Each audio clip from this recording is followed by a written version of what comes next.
Hi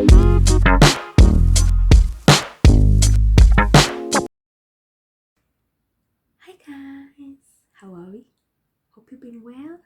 Konsakija here, Inspire YG. Inspire YG. YG is an acronym meaning Young Generation. For those who are new here, I started an initiative a couple of years ago. Inspire YG is also on Facebook and Instagram.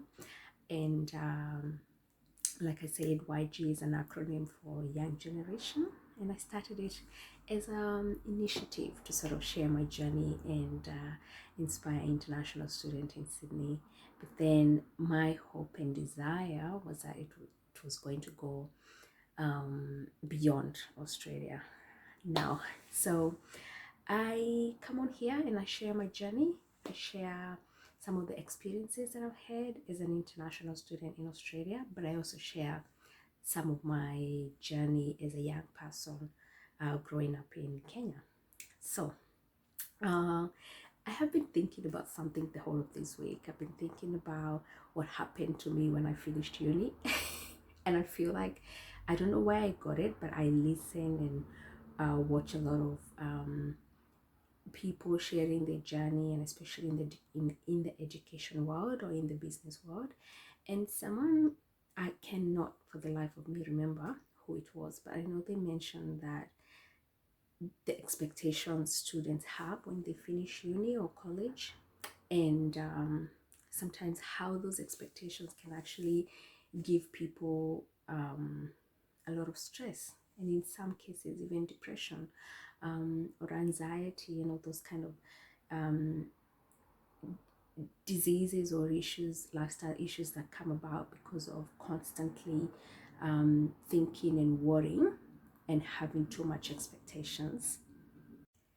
So I wrote a couple of dot points on some of the experiences that I had when I graduated. So I graduated in 2018 from a bachelor, and I did a bachelor of social work. Did more of like mini units. So my minors were psychology and sociology. So I had an so I'm just gonna share what happened. So I wrote some dot points, and I'm just gonna read them as I wrote them. Take time for self-care before starting or applying for a job.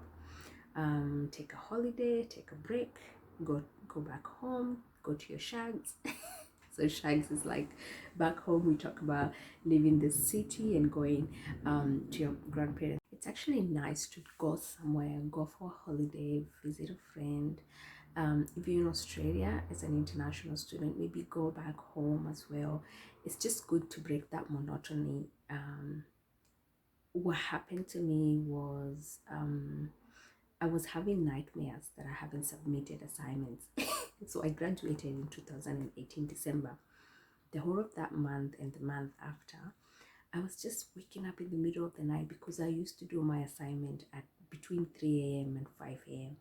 And I used to get up at that exact time when I used to get up when I was at uni. I used to get up after I finished uni, and I was always convinced I haven't submitted an assignment. It's almost like, because it was four or 5 years back to back to back, and I kept feeling like I'm not done with uni yet.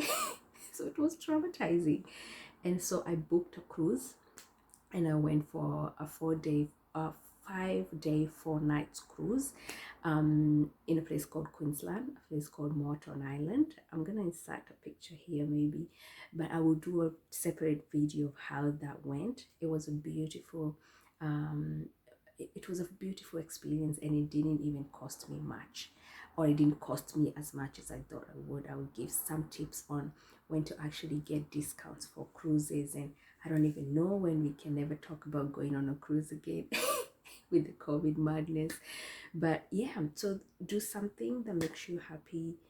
Just change that, because your system needs to embrace the new change, because you've literally been used to especially if you're an international student, you'll probably be having a couple of jobs aside from uni. So your system needs to get used to a different kind of work routine, or yeah.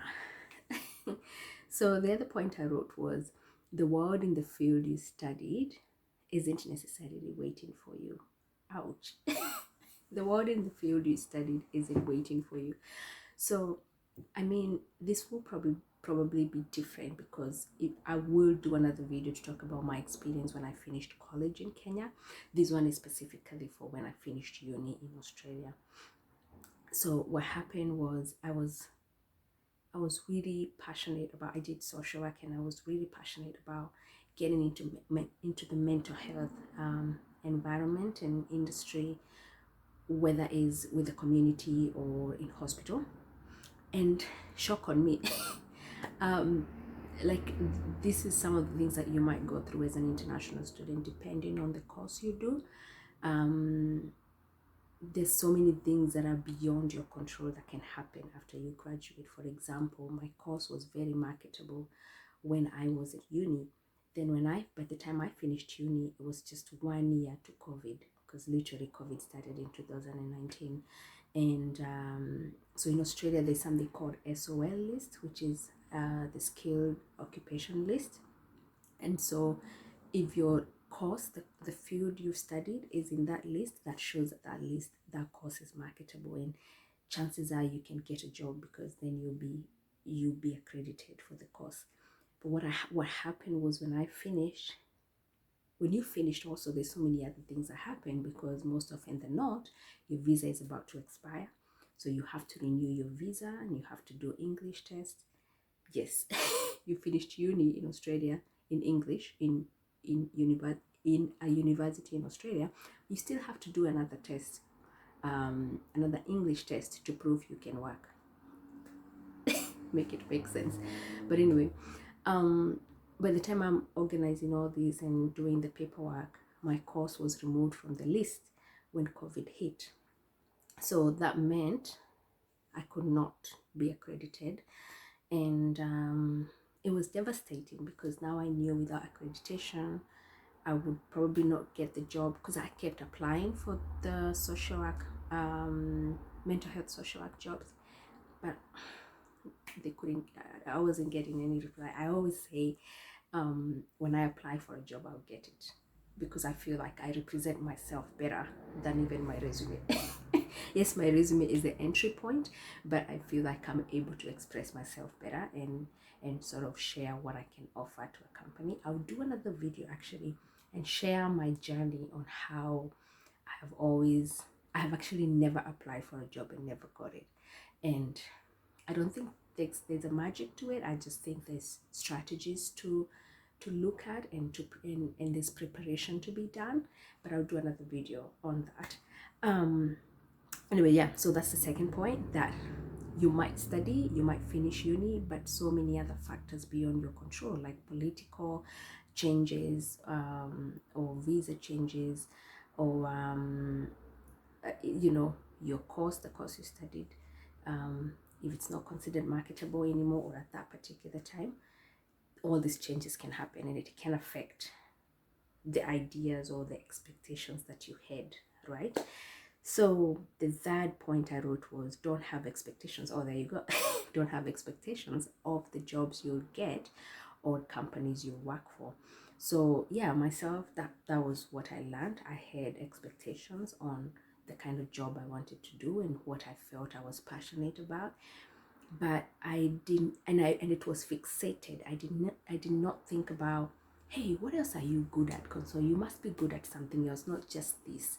And it took me so long, and I very much appreciate my mentor at the time, because she told me, Connie, you're not just good at social work.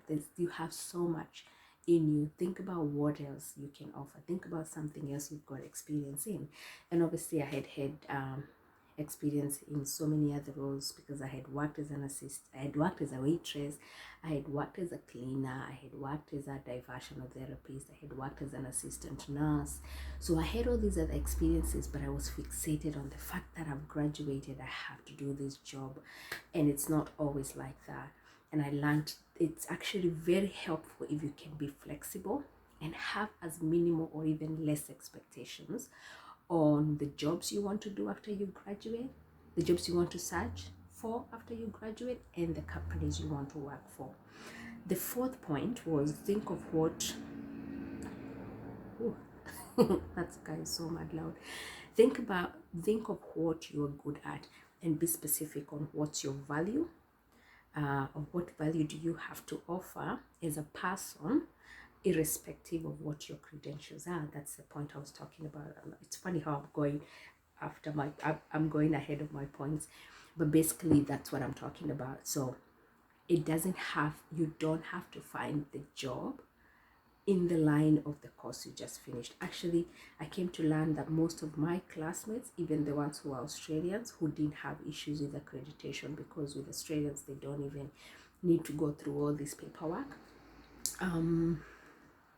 Most of them didn't even end up as social. They didn't end up working as social workers. They just went on different paths. So I guess it was such a good eye opener for me, because I feel a lot of students or ex-students, they get stressed, and even some people go to a point of feeling depressed and feeling low when the job they actually wanted, they don't get it. But I feel the idea is looking at what you're good at and then apply in all the places that you have something to offer, and you never know. Then my fifth point was don't have high salary expectations.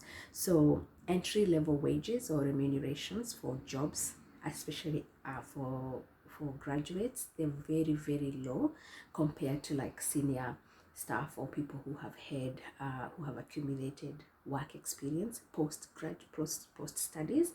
And so you will realize that you're going to be paid for the position you're going to get, not for what you're worth.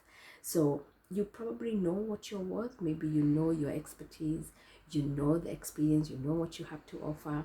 But the fact that you're a graduate, like a fresh graduate, you cannot expect to be paid the same wages or to be remunerated the same way as a person who probably worked in that position for 10 years, whether or not they have the same credentials you do.